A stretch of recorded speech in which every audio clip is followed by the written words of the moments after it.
It all began with a forgotten phrase, buried in the most hidden pages of the Vatican archives.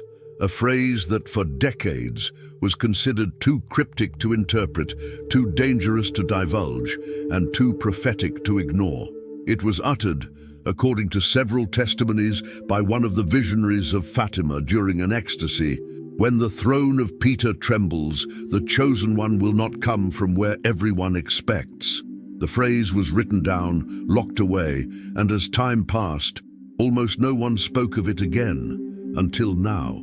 What seemed like a secondary note among the most important Marian apparitions of the 20th century has taken on new life. In recent months, several priests, theologians, and Marian faithful have felt an urgent call to revisit what once seemed sealed. Something is stirring in the heart of the Church, and many feel the key lies in those words spoken by Our Lady in Portugal. What did she really mean when she said, "The throne of Peter will shake"? And why won't the next pope come from where everyone expects? The signs of the times cannot be ignored. From the increasingly persistent rumors about Pope Francis's health to the internal movements within the Vatican that few dare to mention, everything seems to point to a transition already underway. And amid this uncertain outlook, one word resurfaces on the lips of many faithful with renewed weight: Fatima. The Virgin Mary did not speak in vain. Her messages have always contained multiple layers of meaning. She warned not only of wars or natural disasters, but also of internal divisions, spiritual darkness, and critical moments within the Church. And if there's one thing that's clear in this new Marian awakening, it's that the time for interpreting prophecies is over. We are now entering the time to live them. In several countries, prayer groups have begun to gather spontaneously to ask for discernment for the future of the Church. Some claim to have received dreams, visions, and even inner locutions that mysteriously coincide with that phrase from Fatima. Testimonies from simple people, without theological training but with hearts devoted to the Virgin, claim to have seen an unknown man, humble and with eyes full of pain, seated on the throne of Peter while everything around him seemed to be collapsing. Could this perhaps be the figure the Virgin wished to point out more than 100 years ago? Even some scholars who remained skeptical for years have begun to speak out. Ancient documents are being digitized, handwritten letters are coming to light, and there is talk of an additional text from the so-called Fourth Secret of Fatima, which was allegedly kept secret for fear of its potential impact. What does that text contain? Why was it silenced for so long, and why does heaven now seem to be allowing it all to resurface? The general feeling among those who study these issues is that this is not alarmism, but a maternal warning. The Virgin, as Mother of the Church, does not come to condemn, but to prepare, and this preparation includes revealing, little by little, the face of the one to come. But it will not be a familiar face. It will not be the favorite of analysts or the most powerful cardinals. He will come from where no one expects him, and he will be recognized not by his name, but by his cross. This first whisper of Fatima, which now resonates like a prophetic cry, is not meant to sow fear. It is meant to awaken, to rekindle the lamps of discernment, to lead the faithful to deep and trusting prayer. Because what is coming, according to these messages, will not be simple. It will be a purification, a divine decision that will bring to light what is hidden, and many will resist. But it is also said that the little ones, the humble, those who have remained faithful in the silence of their prayers, will be the first to recognize the true chosen one. The one who does not seek a throne, but accepts its weight with tears and obedience. The one who will not be chosen by the world, but will be confirmed by heaven. It's time to turn our eyes to the Virgin Mary, to grasp the rosary more firmly than ever, to ask her to show us what is coming, not to fear, but to prepare. Because if we are truly close to the shaking of Peter's throne, then we are also close to the manifestation of the promise that her Immaculate Heart will triumph. And when that triumph begins, it won't be with trumpets or headlines. It will be with a whisper, the same one heard in Fatima, and that returns to us today with urgency, with tenderness, and with fire. Write in the comments, "I believe Our Lady is guiding the Church in this time, so we know you are praying with us." Share this message with 3 people who need a spiritual awakening, because what is coming, only those of faith will understand. In the recent apparitions, where Our Lady has manifested herself with greater intensity, Medjugorje, Trevignano, and others not yet officially recognized, a message is repeated. "My Son prepares the one who will sustain the Church in the darkest night." This phrase, seemingly symbolic, has begun to be understood more clearly by those who carefully follow the signs of the times. Because today, more than ever, the name of Pope Francis appears accompanied by words that stir concern: transition, farewell, end of mission. The Holy Father's recent homilies have a different tone. They are no longer just a call for unity, peace, and synodality. They are also the echo of someone who knows that the final stretch of his mission is approaching. He himself has said in several interviews, "I've had a long day, and I feel that the Lord will call me to account soon." His words have been reported by journalists as simple personal reflections, but for those with a spiritual ear, they are clear signs, and Our Lady knows it. Behind every decision Francis makes, there seems to be an invisible preparation, a silent reconfiguration. This isn't just about structural changes or strategic appointments within the Vatican. It's something deeper. It's as if the Spirit were preparing the ground for something greater, an impending void, an unexpected choice. And it is there that the shadow of his successor begins to emerge with prophetic clarity. The name of this future pope isn't yet on everyone's lips, but it already resonates in the dreams of some visionaries.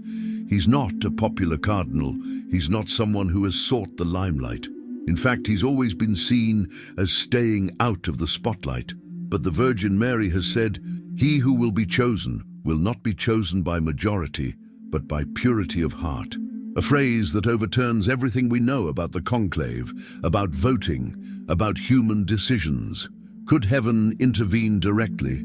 In this context, the figure of Francis takes on a different dimension, not as a simple pope retiring due to age or health, but as an instrument of transition, as one who must prepare the soul of the people to receive the next. And this is no coincidence.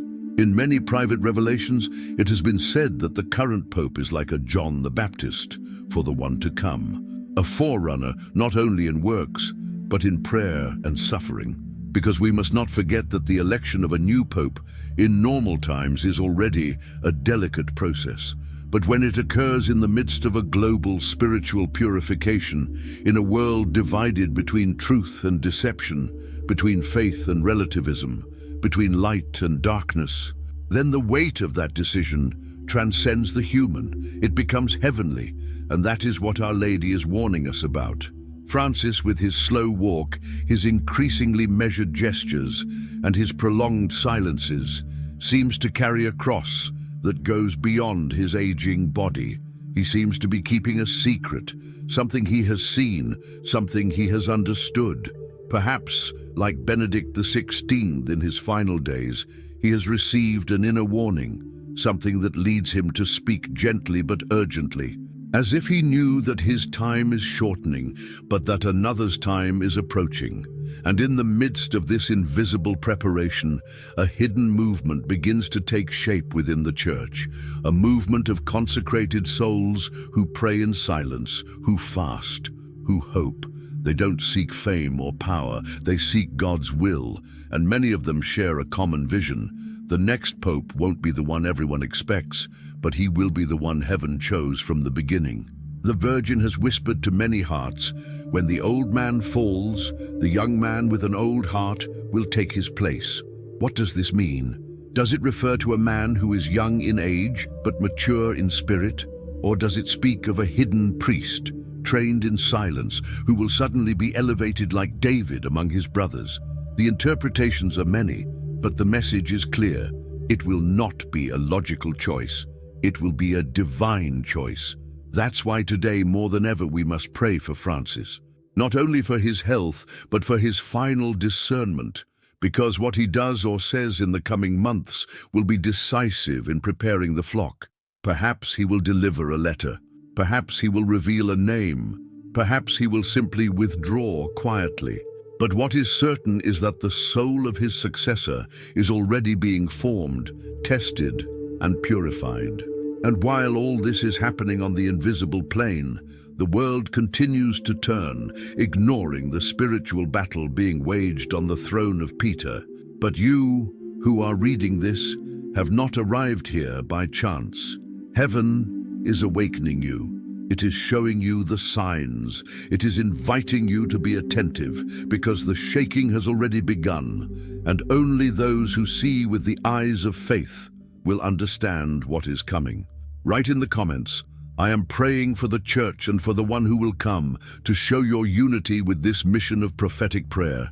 Share this message with other faithful who do not yet understand what is happening on high, because the next chapter has already begun and you are being called to be part of it.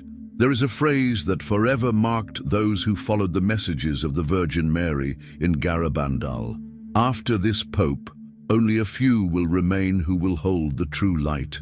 It was uttered by Conchita Gonzalez, one of the 4 visionary girls, in a context of profound spiritual turmoil. For years, this warning was underestimated, filed away in the corner of inconvenient prophecies, and labeled as too alarmist to be taken seriously.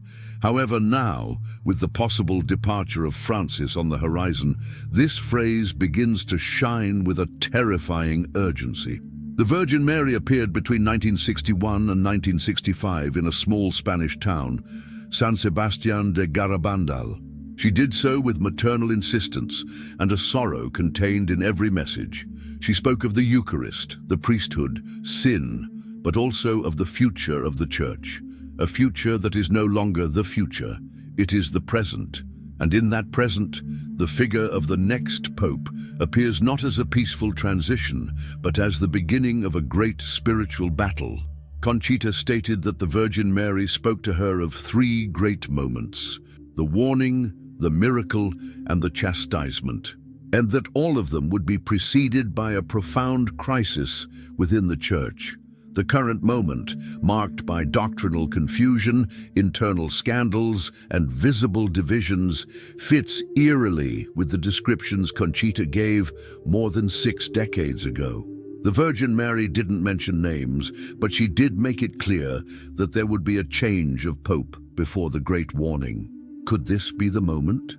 Many experts have re-examined the original writings of Garabandal. They find details that at the time seemed irrelevant, but now take on a different meaning. They speak of a time when the Pope will not be able to be in Rome, of a great internal persecution, and of a successor who will be rejected by his own people. How can we fail to see in this an echo of what is felt in the spiritual climate today? How can we ignore that the Virgin was already preparing her children from that time on? The most shocking thing is that Conchita was instructed by the Virgin not to reveal the exact date of the great miracle yet, but she did assure us that it would occur after a great spiritual schism within the Church. And this brings us directly to the throne of Peter. Because if the next Pope is not received by all with obedience, if his election generates division, if his figure provokes rejection in powerful circles, then Garabandal was not speaking of a distant future, but of our present. Furthermore, recent testimonies from people close to Conchita, who lives in silence and prayer in the United States, assert that she has become more serious and collected in recent years. Although she has said she cannot speak publicly, her gestures and her life reveal an inner tension, as if she knew the promised hour was approaching. Could it be that she has already recognized within herself the man the Virgin spoke of? The connection between Fatima and Garabandal becomes increasingly evident. Both messages speak of errors that will spread, of a divided clergy, of a test of faith for the most faithful Catholics. But they also promise light. They promise divine intervention that will come like a flash of lightning in the middle of the night. And that flash of lightning, according to various revelations, will come from the hand of a new pope, a shepherd chosen not by men, but by heaven. Garabandal also speaks of a permanent sign that will remain at the site of the apparitions, a sign that will be visible, indestructible, and non-human. Will this sign be a divine endorsement of the figure of the coming pope? Will his election be the trigger for this supernatural manifestation? The questions are many, but the truth is that the time for speculation is over. We are entering the time of fulfillment. The Virgin, in her infinite wisdom, didn't give us all the details to satisfy our curiosity, but just enough to prepare us. And one of the most important is this: after this pope, only a few will remain who will hold the true light. This phrase isn't a threat, it's a call to be part of that small, faithful remnant, to pray for the chosen one, to recognize his cross before his name, because if the world expects a charismatic, media-driven and powerful pope, heaven seems to have other plans. The true successor will be a man marked by pain, hidden from human applause, and filled with radical obedience. And even if many reject him, he will be the one who sustains the faith when everything seems to be falling apart. That's why today, more than ever, we must look to Garabandal not as a memory of the past, but as a compass for the present. The Virgin Mary had already anticipated this. She told us this with tenderness, but also with firmness. And now it's up to us to respond with faith, with prayer, and with vigilance. Write in the comments, "The Virgin already knew this, and I trust in her guidance," if you feel in your heart that this is happening. Share this message with 3 people who need to understand that these are not normal times. Because whoever understands Garabandal will know how to read what is coming. He doesn't make headlines. He's not the center of attention. His name is barely mentioned in Vatican analyses, and yet it's around him that some begin to sense something different. Not power, not ambition, not structure. Something more subtle, more profound. A whisper from heaven. Because while many look to Rome, to the most visible circle, there is a cardinal who moves those who see him in silence. And his figure begins to align with the signs that the Virgin has given throughout so many apparitions. In one of her most recent private revelations, Our Lady reportedly said, "From the land of silence will arise the one who does not wish to be seen." That phrase has resonated strongly with those who have spent years discerning, watching, and waiting. How can we recognize this one who does not wish to be seen? And what land is this where silence is still capable of protecting the faith? Some maintain that it is not a geographical location, but an attitude of the soul. Others, however, discreetly point to a forgotten corner of the world where a cardinal, ignored by the media, has lived, served, and prayed in anonymity. This man, whose identity remains withheld out of respect for the ongoing discernment, has been seen comforting the sick with his bare hands, sleeping in simple rooms, avoiding honors, and constantly putting his name aside for any merit. He does not deliver eloquent speeches or use social media. When he speaks, his voice is low and measured. But those who have prayed with him, including some religious with prophetic charismas, have felt what can only be described as an anointed presence. In a small chapel, during a private mass, a nun experienced a vision while this cardinal was celebrating.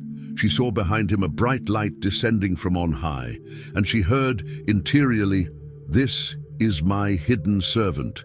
He will not seek election, but if he is called, he will not flee." That simple but powerful phrase has been confirmed by other visionaries who have never communicated with each other. They all point to the same type of man, a hidden shepherd, a silent servant, a crucified heart.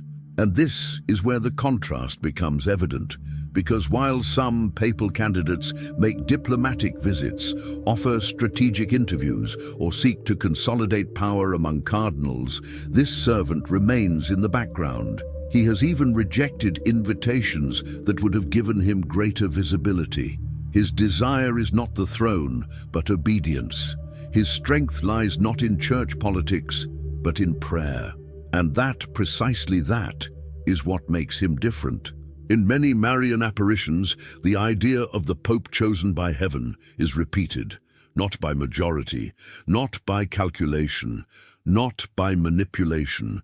The one who will be raised according to Our Lady will not understand why he was chosen. He will weep, he will doubt himself, but he will say, "Let it be done to me according to your word," like Mary, like Peter, like those who accept without understanding but who trust. The Cardinal of Silence doesn't have a campaign, but he has a cross. He has no powerful allies, but he has worn knees. He hasn't been mentioned by analysts, but he has been named by heaven in humble, discreet, true visions. And while the world speculates, he prays, and in that prayer, the Spirit seems to prepare him. Some priests, after meeting him, have confessed to feeling something they had never felt before: profound peace, a loving presence, and spiritual authority without imposition. One of them said, "I don't know if he will be Pope, but I know this man is from God." That phrase, uttered without knowing its impact, has begun to be repeated among faithful who have never met each other, but who pray for discernment, because the soul recognizes what the world does not yet see. And here, once again, the echo of Fatima, Garabandal, and other prophecies resonates. The chosen one will be rejected by many because he will not come with a crown, but with wounds. The Cardinal of Silence has carried wounds. He has experienced internal betrayals.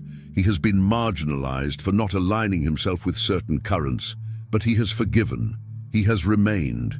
He has grown spiritually in the shadows, like Joseph in Egypt, like David in the field, like John in the desert. And if the time comes when the throne of Peter becomes empty, it will possibly be this man who will heed the inner call. He won't seek votes, but many will recognize him.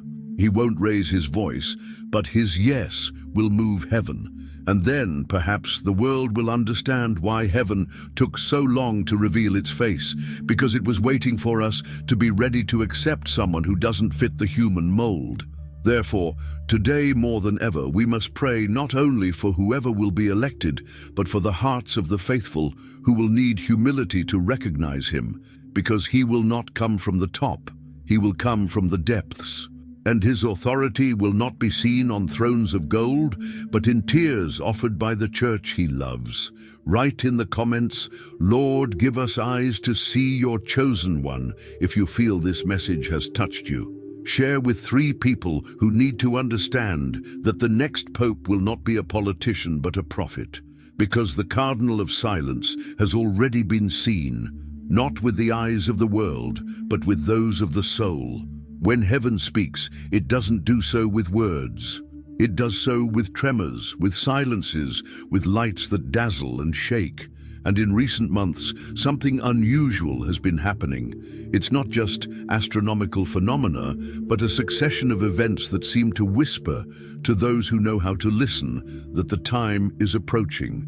The time when the throne of Peter will be emptied. The time when the true chosen one will be revealed. And heaven has already begun to signal it.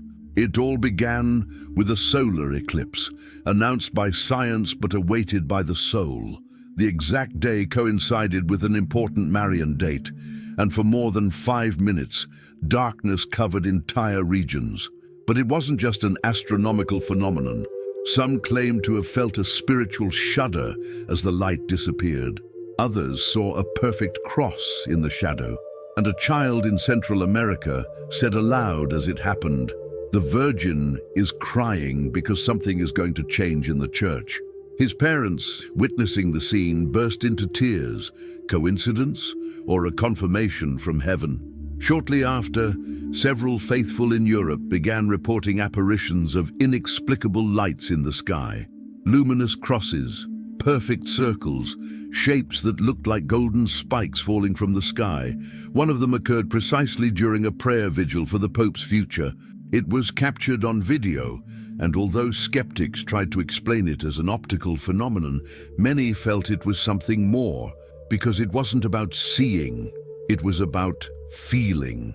In Argentina, during a night of Eucharistic adoration, an elderly nun experienced an internal vision. She saw a large, dark cloud covering Rome, and suddenly a flame rose from the heart of the Vatican toward heaven. Our Lady, present during the vision, said, "This fire is not of destruction, but of renewal. When the columns tremble, the soul I have formed will be ignited from on high." The next day, a mild earthquake was reported in the Lazio region. Although no damage was reported, many began to speak of it as another sign. In Portugal, where it all began in 1917, a crowd gathered to pray in Fatima witnessed something that still has no explanation. A shower of light that was neither rain nor sun. It was flashes that fell silently, like shining tears. Many fell to their knees. Some said they heard a soft feminine voice whispering, "The time is approaching, my children. Receive with humility the shepherd I have prepared." Among those present was a bishop who could not contain his tears. Days later, in a private interview, he confessed, "I saw the sign, and I know I must prepare my diocese for what is coming." Can heaven be speaking so clearly, yet we still don't hear it? Signs don't seek spectacle, they seek conversion. They aren't for empty wonder, but for the attentive soul. And in this case, they all seem to point to the same thing: the beginning of a purification in the church, the arrival of a new shepherd, and the fulfillment of long-announced prophecies. Even in Jerusalem, in the early hours of the last Marian day, several pilgrims reported a star that shone brightly right above the Basilica of the Holy Sepulchre. Witnesses said it didn't move, it didn't flicker, and its light was warm, enveloping. An Italian woman said she felt peace like never before, and a priest, meditating in silence at that moment, heard within himself, "When you see the star, you will know that my church is going to be reborn." Indeed, stars in the Bible always signaled births, changes, new times. Could this be the announcement of the new Peter? Prophetic dreams have also increased among ordinary faithful. Women, the elderly, even children have shared visions of a ruined church being rebuilt by a man with wounded hands. In each dream, the figure appears surrounded by light, without a mitre or papal vestments, but with a simple robe and a serene face. He doesn't say his name, he just smiles, and in every case the Virgin is at his side, guiding his steps. Amidst so many signs, many ask, why now? Why does heaven allow so many hearts to feel the same way? The answer seems both simple and profound, because the flock needs to recognize the shepherd when they see him. Because this time, it won't be the world that exalts him, but God who lifts him up. And for that, the eyes of the soul must be open. Our Lady has said in several apparitions, "Do not ignore the signs. Do not wait for human confirmations. The Holy Spirit will speak to the hearts of the little ones." And the little ones, the humble, those who pray, those who believe, are already sensing that something is approaching. A transition, a calling, an outpouring of grace that will be accompanied by trials, yes, but also by hope. It's not about predicting dates, it's not about pointing fingers with arrogance. It's about being prepared, about having lamps lit, about listening even when the world makes noise, because heaven is speaking. And when God speaks, the entire universe responds. Write in the comments, "I'm attentive to the signs from heaven," if you've also felt something big is coming to the church. Share this message with 3 people who will be vigilant, praying, and believing. Because the signs are already here, we just need to see them. On the day Benedict XVI closed his eyes for the last time on this earth, the heavens also seemed to fall silent. But within the silent walls of the Mater Ecclesiae monastery, where he lived his final years in prayer and contemplation, it is said that something more than memories and books remained. A letter remained, a sealed message, a final testimony intended not for everyone, but for the one who would come after him. It's not a theory or a pious invention. Benedict's own personal secretary, Archbishop Georg Genswein, hinted in later interviews that the still lucid Pope Emeritus left private written instructions, some of them for the opportune moment. And although the exact content remains closely guarded, fragments have begun to circulate in circles of prayer, theology, and prophecy. Some even claim to have received it in prayer. One phrase resonates among the most repeated: "He who comes will be tested by fire, and only his faith will enable him to endure." These words, which might seem symbolic, take on an almost prophetic weight when read in light of recent events in the Church. For they refer not only to a future election, but to an inner judgment, a spiritual crucible that the new Pope must face from the very beginning. Benedict XVI knew that his resignation wasn't just a canonical act. It was a step within a greater mystery. "The Lord asked me to do this in prayer," he said on more than one occasion. What did he see in that prayer? What was revealed to him that led him to leave the throne, but not the intercession? Some believe he saw the man who would take his place after Francis, a hidden man, seemingly fragile, yet deeply united to the crucified Christ. In a private conversation, leaked years later, Benedict reportedly told a bishop, "One will come who will not be understood, and he will be rejected even within, but his faithfulness will make him immense before God." This statement coincides with numerous Marian prophecies, which point to a pope who is simple, marginalized, unknown, yet filled with the Holy Spirit. An unadorned pastor who will lead the Church through its Golgotha toward the resurrection. Benedict's message would also refer to a word he loved: truth, not as an intellectual concept, but as a person, Christ. He once said, "Truth is not possessed, it is served." And perhaps that's why his final message isn't a political warning or a strategic prediction. Perhaps it's a radical call to fidelity, to recognize the truth in those who live it, not in those who proclaim it.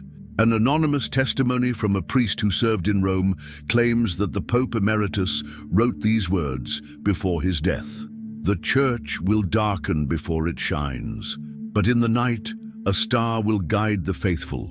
Do not fear, pray, remain in the light." This writing has not been officially confirmed, but those who have read it say it seems to bear Benedict's spiritual fragrance: gentle firmness, light amidst shadows, truth with tenderness. And here the big question arises: to whom is this message addressed? To everyone? To Francis? Or perhaps to the new Peter who has yet to be revealed? Some voices within the clergy have begun to say that the full content will be delivered only to the next pope, not the next by number, but to the true spiritual successor of Benedict's heart, the one who, like him, will not seek to be loved, but to be faithful. There is a painful silence, a repeating echo. Benedict, still silent, continues speaking. From heaven, if he is already there, or from his hidden writings, he seems to want to prepare the soul of the next pastor, not to govern, but to serve, not to shine, but to suffer, because the Church will enter a period of purifying darkness, and only a pope with worn knees will be able to keep her standing. Let us remember that the Pope Emeritus chose to live his final years as a monk within Rome.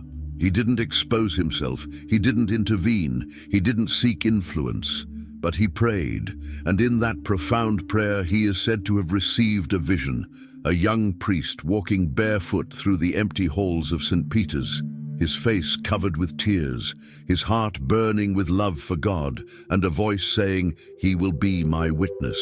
Is this the same priest the Virgin Mary has revealed to visionaries in recent years? What Benedict knew, he handed over to the Spirit. And now that Spirit is blowing strongly over the world, the signs, the signals, the inner confirmations, everything is aligning, and the secret message of the Pope theologian, of the humble guardian of the faith, will soon be understood, not with the mind, but with the heart. Write in the comments. I trust the Holy Spirit is already guiding the new Pope. If you think Benedict left more than just words, share this message with 3 people who value truth, silence, and deep faith. Because the secret is no longer so secret, and soon it will be revealed to the light. For centuries, the process for electing a pope has followed a solemn and well-defined rite, the conclave. Cardinals locked away, secret ballots, black smoke, and finally the white smoke. But the prophecies being fulfilled in these times foretell something deeper, more unpredictable, more spiritual.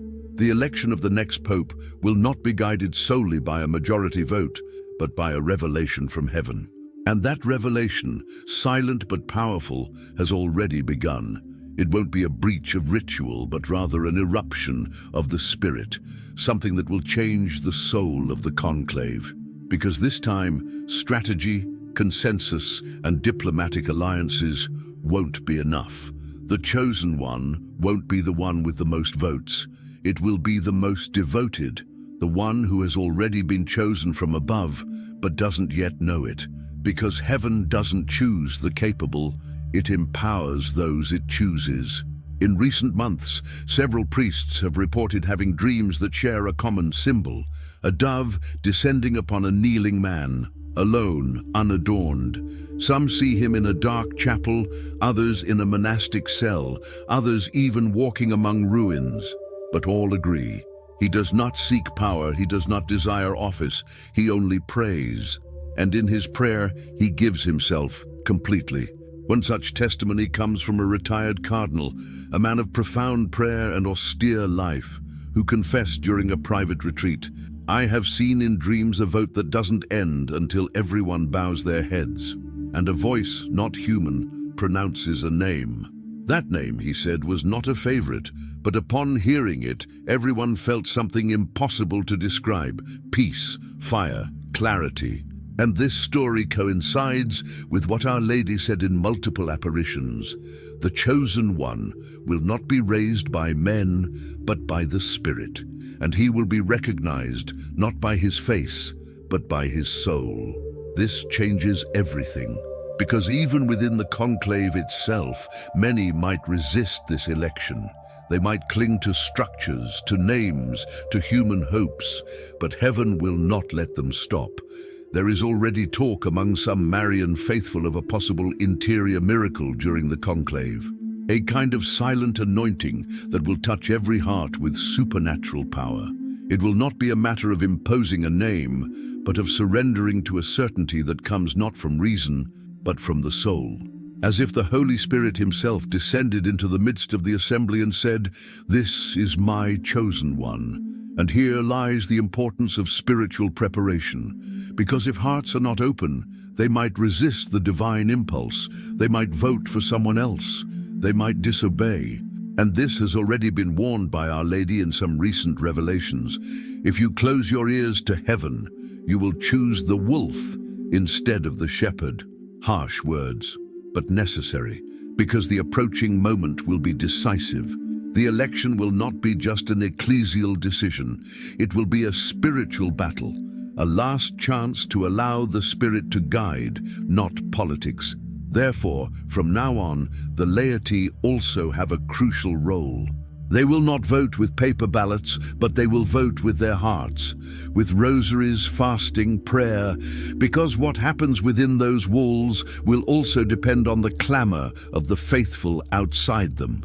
Many are called to offer silent sacrifices, to renounce easy judgment, to stop judging and begin to intercede, because if the next pope has been chosen by heaven, it is our responsibility to accompany him with prayer even before we meet him.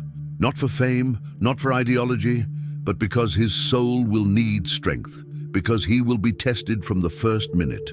Some prophets have said that the Spirit will blow powerfully upon a sleeping people, that those who today understand nothing will suddenly awaken, as if an inner light were ignited in their conscience. And they will know, they will recognize, they will confirm. The name will be spoken in secret, but it will resonate in millions of hearts at the same time, not as news, but as a sacred certainty This kind of choice will not be understood by the world. It will be labeled irrational, emotional, mystical, but the world no longer dictates what God wants to do. And Our Lady has made it clear, "My immaculate heart will triumph through him who has no throne, but has been faithful to the cross." That man exists. He has already been formed. He has already been broken. He has already been consecrated. And when his name is spoken, whether in the conclave or outside of it, those who are attentive will know that it was not a human choice. They will feel a thrill, a tear, a peace that surpasses all understanding. And then they will know the new Peter has arrived, not in glory, but in obedience, not to shine, but to be the torch in the midst of darkness. Write in the comments, "I am praying for the Holy Spirit to guide this election," if you feel in your soul that this prophecy is alive. Share this message with 3 people who will understand that this will not be just another pope. He will be the Pope of the final triumph of the Immaculate Heart. There is a fear that pierces the hearts of many faithful who have closely followed the Marian prophecies, that the world, even within the Church, will not accept the true chosen one, that a false choice, wrapped in appearances of peace, modernity, and charisma, will take the place that only heaven should assign. Our Lady has not remained silent in the face of this risk. She has spoken, she has warned, and her messages coincide on one point. There will be confusion. And in the midst of that fog, only purified hearts will know how to distinguish the voice of the Good Shepherd from the voice of the impostor. In Garabandal, Conchita recounted that the Virgin Mary spoke to her of a time when the Church would appear divided, and in which many would follow a figure who would not come from God. It will be very difficult to distinguish, because he will resemble an angel of light, she said. This warning coincides with what has been felt in recent decades: strong pressure for the Church to adapt to the currents of the world, to its logic, to its values. But the gospel does not change, and neither does the true shepherd. The possibility of a false election, a pope not anointed by the Spirit, but driven by human or even dark forces, has been a recurring theme in private revelations. Some mystics spoke of a parallel papacy, others of a false conclave, influenced by ideological or geopolitical interests. Even at La Salette, it was said, "Rome will lose the faith and become the seat of the Antichrist." Harsh words, but they have led many to be more vigilant. And here is where the most delicate spiritual drama comes in. The true chosen one would have already been indicated by heaven, but he will be rejected, not for heresy, not for scandal, but for humility. For lack of political power, for not playing the game of human structures. The Virgin said, "He will come from nowhere. He will not be received with applause but with silence, but his voice will shake the earth." This man, the one who has been prepared in the shadows, will be seen as weak, as unqualified, as a dangerous choice by some within the clergy. And he could be marginalized, ignored, even accused. But it will be precisely in his apparent fragility that the power of God will be manifested. Like Jesus, who was rejected by his own people. Like David, who was not called by his father to the first meeting with Samuel. Like so many saints who were first persecuted before being recognized.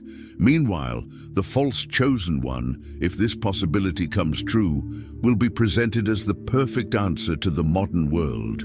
He will have sweet words, theatrical gestures, and human solutions. He will seek to unite on the outside, but divide on the inside. And his main strategy will be to distort the truth with tenderness. His smile will hide concessions, and his speech will speak more of man than of God, and many will fall, because the thirst for stability will cause them to cling to the visible, to the institutional, forgetting that the true church is, above all, a spiritual reality. This possible false election doesn't mean that heaven will remain inactive. On the contrary. Precisely for this reason, the Virgin has been preparing humble hearts all over the world, simple men and women who don't need arguments because they recognize the voice of the shepherd. They will be the small, faithful remnant, those who will follow the true Pope even if he doesn't wear a mitre, even if he doesn't have a palace, even if they persecute him, because they will know, because they will have seen him with the eyes of their soul. In a recent yet unrecognized apparition, this phrase was heard: "The day will come when two figures will appear like Peter. One will be received by the powerful, the other by the little ones. One will speak brilliantly, the other with tears, but only one will bear the marks of my Son." These words have been meditated on with fear by many faithful, not as a judgment, but as an urgent call to be awake, because the deception will be subtle, and the lukewarm heart will fall. It has also been prophesied that the true Pope will have to live a time in silence, that his voice will be ignored at first, that he will even live a kind of inner exile, perhaps physical, but he will be sustained by the prayers of the humble, and in due time he will be confirmed by visible signs, by miracles, by signs, by an endorsement that only heaven can give. Then many will open their eyes, and they will weep, not out of fear, but out of conversion. This scenario is not meant to generate paranoia. It is meant to awaken discernment, to remind us that the Church belongs to Christ, and that he himself will guide her, even through the darkest night. But that guidance will not be given to those filled with pride, ideology, or ambition. It will be given to those who watch, to those who fast, to those who weep for the truth. Today, more than ever, we need to pray for the gift of discernment, not to judge, but to obey God. Not to point fingers, but to follow the true cross, because not all shining paths lead to heaven, and not all popes who sit on a throne carry the spirit of the Good Shepherd. Write in the comments, "I want to follow the true shepherd," even if the world doesn't recognize him.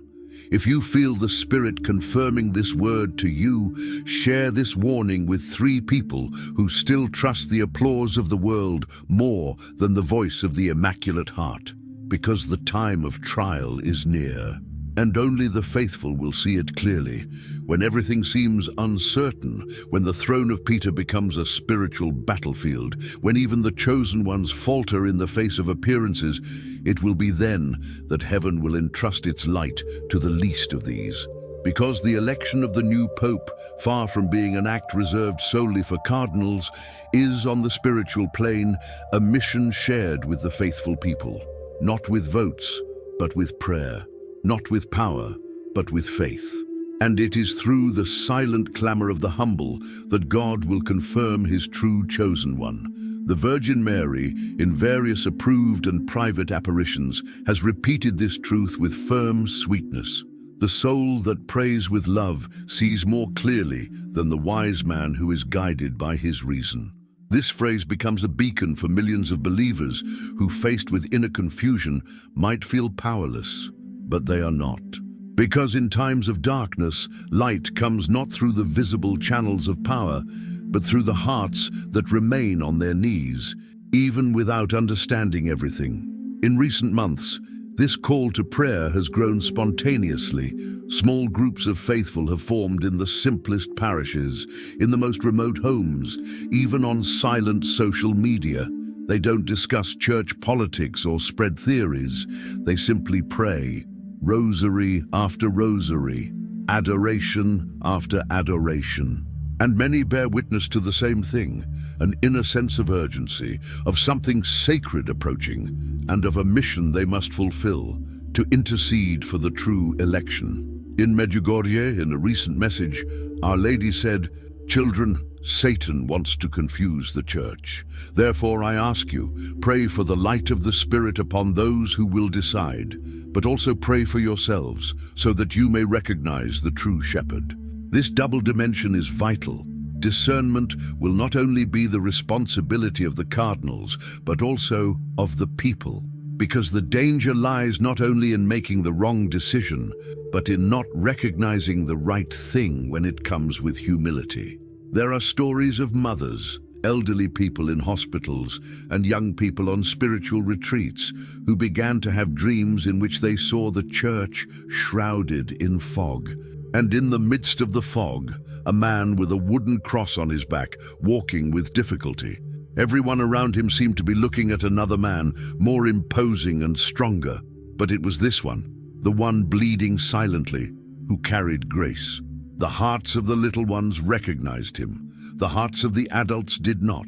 This vision coincides with a word that is repeated in many hearts. You are the eyes of the soul of the church.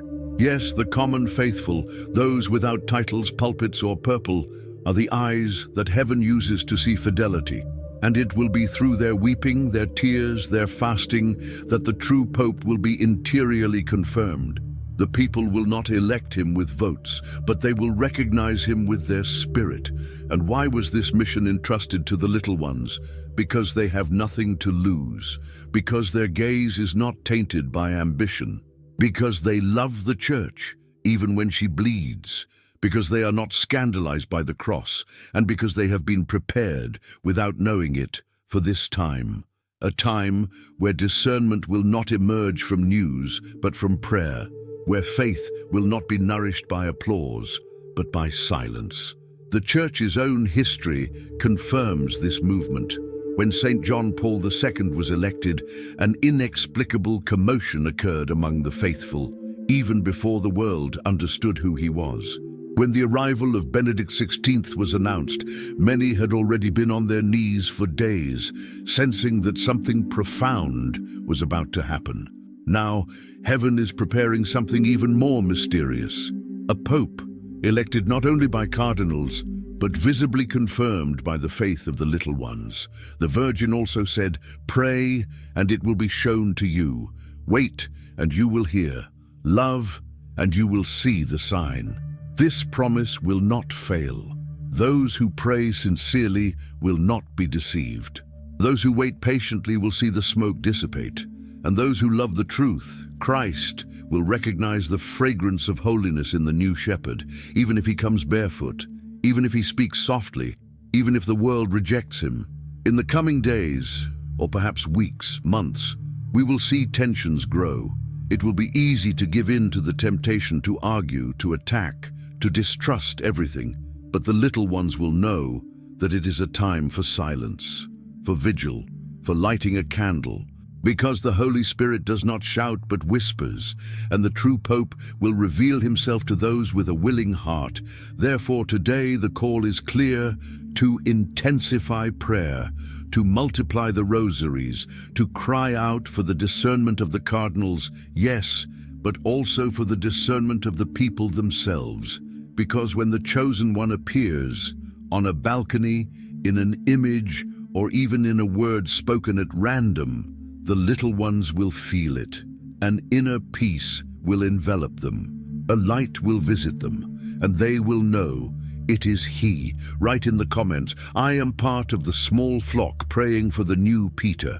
If you feel God calling you to be alert, share this call with 3 people who live their faith with humility and silence, because the time is coming, and the eyes of the faithful will see before the world understands. She didn't seek notoriety, nor was she part of any prophetic movement or public prayer group. She was simply an elderly nun, secluded in a cloistered convent in the mountains of Italy, known only as Sister Lucia Clara. For decades, her life was marked by silence, prayer, and penance. She never had social media, never gave interviews, never asked for anything.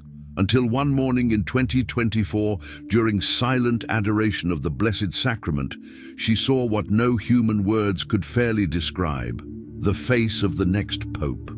The vision lasted only a few seconds, but her soul was never the same again. In the dim darkness of the chapel, an intense light began to envelop the altar. Sister Lucia fell to her knees, feeling a peace that surpassed any known emotion. And then she heard clearly, "Look, my daughter, this is the one I have formed." Looking up, she saw a man with his face partially covered by his hands. He was crying, but it wasn't despair. It was a sorrow offered up, a cross embraced. He was barefoot, dressed simply, and his head seemed slightly bowed, as if he didn't consider himself worthy. She wanted to ask his name, but before she could, the Virgin's voice, gentle, maternal, firm, said, "He already belongs to me." Her yes was given in silence. Her mission will be to reveal the truth with love and guide the church through the night without losing the flame. Then the image dissipated, leaving in its place a luminous cross and an echo in her heart. He will be called, but first he will be denied. Upon returning from her ecstasy, Sister Lucia wrote everything down in a notebook that remains in the convent to this day, given to her superior. However, a priest who accompanies her spiritually prudently shared fragments of this account, which quickly began to circulate among people of deep prayer. One fragment in particular made a great impact. Her eyes convey the pain of the world, but also the hope of heaven. Her presence is sweet, but her soul has the steadfastness of one who walked with the crucified. This description mysteriously coincided with visions already shared by the faithful in other parts of the world. A silent man praying in an abandoned chapel, a hidden shepherd working among the poor, a wounded servant yet filled with light. All the images pointed to the same truth. The new pope will be recognized not by his name, but by his cross. And the cross, in this context, is not only a symbol of suffering, but of authenticity. He will not be chosen by the powerful. He will be confirmed by the little ones. His coming will be surrounded by silence, and his name will be strange to many, but the pure of heart will recognize him, because he will bear in his eyes the reflection of the Lamb. Sister Lucia herself revealed in a later letter that she saw this man kneeling in an empty church, touched by an invisible light. And then she heard the voice of the Virgin saying, "Peter was chosen not for merit, but for love. So shall this one be." This phrase reflects what so many prophecies have been announcing. The new pope will not be the most prepared or the most popular. He will be the most devout, the most obedient, the most like Christ crucified. Since that vision, Sister Lucia has lived in an even deeper silence. But her words, spoken only once through tears, still resonate among those who have visited her. Don't look for signs in the sky, look for signs in your heart. He has already revealed himself. All that remains is for the world to be ready to recognize him. And this is what this time demands: interior preparation, because the new Peter will not come with a crown, but with wounds. He will not be applauded by those who love power, but he will be loved by those who still believe in the truth. His election will cause division, but it will also be the bridge to the purification of the church. The Virgin Mary will support him, and his mission will be simple and impossible: to guide the flock back to holiness. Some say he already dreams of this mission, even without knowing it. Others believe he still struggles with this calling, fearing he may not be worthy. But the prophecy is clear: he will be called, and he will not be able to say no, because my immaculate heart will triumph through his obedience. And perhaps when he appears for the first time, whether in an official announcement or a hidden gesture of humility, those who have faith will know. A tear will fall without explanation, the heart will thrill with a new peace, and the soul will say, "It is he." Write in the comments, "Virgin Mary, give us eyes to see the Pope you have chosen."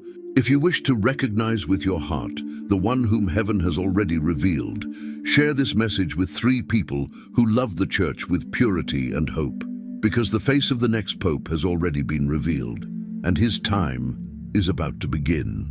She didn't seek notoriety, nor was she part of any prophetic movement or public prayer group. She was simply an elderly nun, secluded in a cloistered convent in the mountains of Italy, known only as Sister Lucia Clara. For decades, her life was marked by silence, prayer, and penance. She never had social media, never gave interviews, never asked for anything. Until one morning in 2024, during silent adoration of the Blessed Sacrament, she saw what no human words could fairly describe: the face of the next Pope. The vision lasted only a few seconds, but her soul was never the same again. In the dim darkness of the chapel, an intense light began to envelop the altar. Sister Lucia fell to her knees, feeling a peace that surpassed any known emotion, and then she heard clearly, "Look, my daughter, this is the one I have formed." Looking up, she saw a man with his face partially covered by his hands. He was crying, but it wasn't despair. It was a sorrow offered up, a cross embraced. He was barefoot, dressed simply, and his head seemed slightly bowed as if he didn't consider himself worthy. She wanted to ask his name, but before she could, the Virgin's voice, gentle, maternal, firm, said, "He already belongs to me." Her yes was given in silence. Her mission will be to reveal the truth with love and guide the church through the night without losing the flame. Then the image dissipated, leaving in its place a luminous cross and an echo in her heart. He will be called, but first he will be denied. Adieu. Upon returning from her ecstasy, Sister Lucia wrote everything down in a notebook that remains in the convent to this day, given to her superior.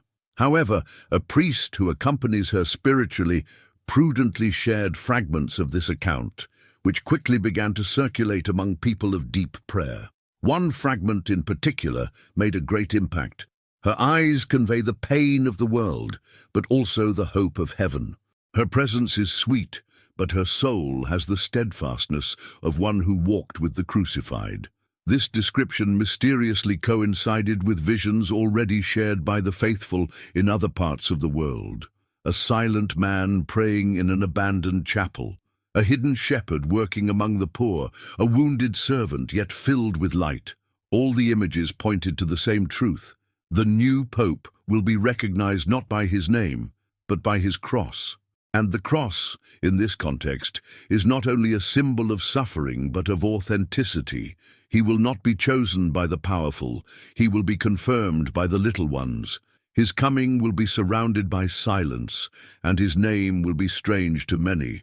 But the pure of heart will recognize him, because he will bear in his eyes the reflection of the Lamb. Sister Lucia herself revealed in a later letter that she saw this man kneeling in an empty church, touched by an invisible light. And then she heard the voice of the Virgin saying, "Peter was chosen not for merit but for love. So shall this one be." This phrase reflects what so many prophecies have been announcing. The new pope will not be the most prepared or the most popular. He will be the most devout, the most obedient, the most like Christ crucified. Since that vision, Sister Lucia has lived in an even deeper silence. But her words, spoken only once through tears, still resonate among those who have visited her. Don't look for signs in the sky, look for signs in your heart. He has already revealed himself. All that remains is for the world to be ready to recognize him. And this is what this time demands: interior preparation, because the new Peter will not come with a crown, but with wounds. He will not be applauded by those who love power, but he will be loved by those who still believe in the truth. His election will cause division, but it will also be the bridge to the purification of the Church. The Virgin Mary will support him, and his mission will be simple and impossible: to guide the flock back to holiness. Some say he already dreams of this mission, even without knowing it. Others believe he still struggles with this calling, fearing he may not be worthy. But the prophecy is clear: he will be called, and he will not be able to say no. Because my Immaculate Heart will triumph through his obedience. And perhaps when he appears for the first time, whether in an official announcement or a hidden gesture of humility, those who have faith will know. A tear will fall without explanation. The heart will thrill with a new peace, and the soul will say, "It is he." Write in the comments, "Virgin Mary, give us eyes to see the Pope you have chosen." If you wish to recognize with your heart the one whom heaven has already revealed, share this message with 3 people who love the Church with purity and hope, because the face of the next Pope has already been revealed, and his time is about to begin.